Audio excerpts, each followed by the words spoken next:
Un rugbyman du 15 de France poursuivi pour violence conjugale, son club prend une décision radicale. Une nouvelle histoire secoue le rugby français.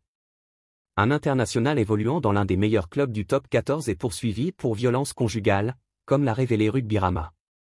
Son club a décidé de réagir sans attendre. Si le football est habitué aux scandales et aux frasques de ses joueurs, il semblerait que le rugby commence à prendre exemple. En mai dernier, le pilier des Bleus Mohamed Aouas était condamné à 1 an de prison pour violence conjugale dans une histoire qui a fait couler beaucoup d'encre.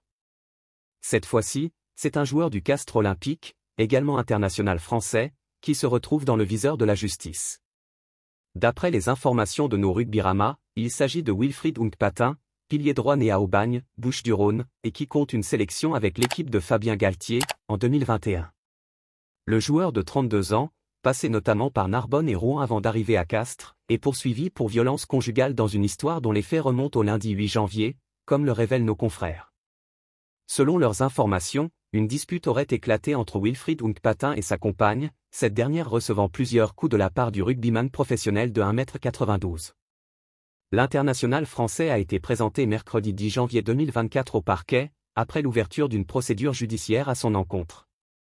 De tels agissements, s'ils sont avérés, seraient en totale contradiction avec les valeurs prônées par le Castres Olympique, a déclaré le club tarnais dans un communiqué. Castres met son joueur à pied jusqu'à nouvel ordre.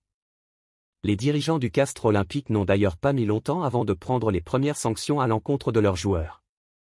Toujours d'après Rugbyrama, ils ont décidé de mettre à pied Wilfried Hunkpatin après l'ouverture de cette procédure judiciaire. Le club a certifié aux médias spécialisés dans le rugby que son joueur avait désormais interdiction de se présenter sur son lieu de travail, dans l'attente d'en savoir plus sur cette affaire. Le pilier sera jugé le 3 avril prochain devant le tribunal judiciaire de Castres. De son côté, le rugbyman ne s'est toujours pas exprimé concernant cette affaire. Merci de bien vouloir activer la cloche et de cliquer sur j'aime.